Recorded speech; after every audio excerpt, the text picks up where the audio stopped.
ছয় দশকেরও বেশি সময় ধরে ভারতের আকাশপথ সুরক্ষা ও গুরুত্বপূর্ণ সকল যুদ্ধ সংঘাতে অংশ নেওয়ার পর চলতি বছরের সেপ্টেম্বরে অবসরে পাঠানো হচ্ছে কিংবদন্তি মিগ-21 যুদ্ধবিমানকে।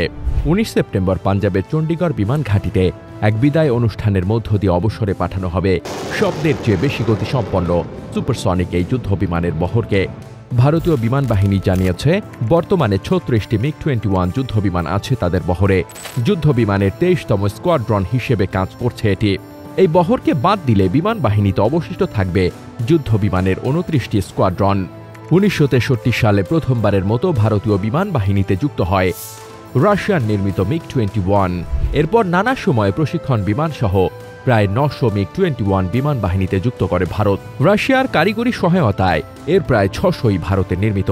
১৯৬৫ সালের পাক ভারত যুদ্ধ থেকে শুরু করে সর্বশেষ অপারেশন সিঁদুর সহ সকল বড় যুদ্ধেই বীরত্বের সাথে অংশ নেয় এই যুদ্ধবিমান। এমনকি ১৯৭১ সালে বাংলাদেশের মুক্তিযুদ্ধেও ছিল এর ভূমিকা।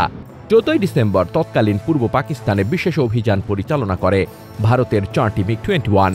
ওই অভিযানের নেতৃত্ব দিয়েছিলেন ভারতীয় বিমান বাহিনী থেকে এয়ার ভাইস মার্শাল হিসেবে অবসর নেওয়া ভূপেন্দ্র কুমার বিষ্ণোই। নিজের লেখা বই থান্ডার ওভার ঢাকাতে তিনি লিখেছেন, সেদিন গভর্নর্স হাউসের ওপর প্রতিটা যুদ্ধবিমান নিয়ে দুবার করে চক্কর কেটে মোট ১২৮টি রকেট ফেলেছিলাম আমরা।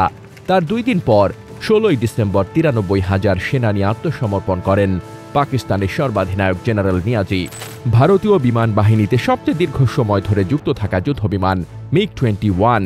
২০০৫ সাল পর্যন্ত এটিই ছিল ভারতীয় বিমান বাহিনীর মেরুদণ্ড। বিমান বাহিনী সূত্র জানিয়েছে, মিগ-21 অবসরে গেলে তার স্থলাভিষিক্ত হবে দেশেই নির্মিত অত্যাধুনিক প্রযুক্তির তেজস যুদ্ধবিমানের বহর। এটি তৈরি করছে হিন্দুস্তান অ্যারোনটিক্স লিমিটেড। ২০২৭-২৮ সালের মধ্যে ৮৩টি যুদ্ধবিমান সরবরাহ করার কথা তাদের। ৬০ ও ৭০ দশকে ভারতীয় বিমান বাহিনীর যুদ্ধ ঘোড়া ছিল মিগ-21। তবে পরবর্তী সময়গুলোতে একের পর এক দুর্ঘটনা ঘটাতে থাকে এটি। শুরুর দিকেও কিছু দুর্ঘটনা ঘটেছিল, তবে সময়ের সাথে সাথে এর হার উদ্বেগজনক হারে বাড়তে থাকে। এটি দিয়ে যেমন পাকিস্তানের যুদ্ধবিমান ভূপাতিত করার রেকর্ড রয়েছে, তেমনি পাকিস্তানের হাতে মিগ-21 ভূপাতিত হওয়ার রেকর্ডও রয়েছে। এছাড়া যুদ্ধের বাইরেও বিধ্বস্ত হয়েছে এই বহরের অনেক বিমান।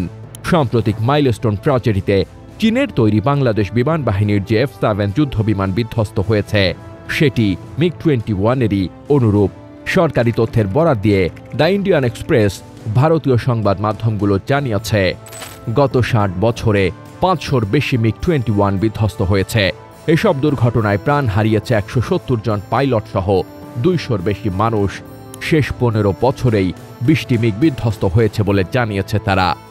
এত বেশি দুর্ঘটনার কারণে এটিকে উড়ন্ত কফিন নামেও ডাকা হয়।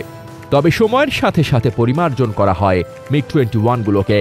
এরপরও গত ৬ দশকে প্রযুক্তি যেখানে পৌঁছেছে, তার সাথে পাল্লা দেওয়ার সক্ষমতা হারিয়েছে এই যুদ্ধবিমান।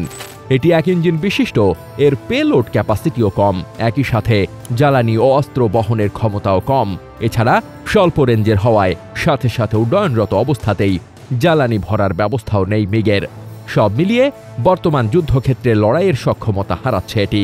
এভিয়েশন বিশেষজ্ঞদের মতে, যে কোনো দেশের আধুনিক বিমান বাহিনীতে থাকার প্রশ্নে মিগ-21 আর আদর্শ যুদ্ধবিমান নয়। এই ধরনের পুরনো প্রযুক্তির যুদ্ধবিমান এখন আর চলনসই নয়। অটোপাইলট ব্যবস্থা সহ যদি আরও উন্নত মানের যন্ত্রাংশ থাকত, তাহলে হয়তো দুর্ঘটনার ঝুঁকি কমিয়ে আরও কিছুকাল কাজে লাগানো যেত এই মিগ-21কে। এরপরও দীর্ঘকাল ধরে সেবা দেওয়ায় ভারতের বিমান বাহিনীর ইতিহাসে সবসময় বিশিষ্ট অবস্থান ধরে রাখবে এই মিগ-21।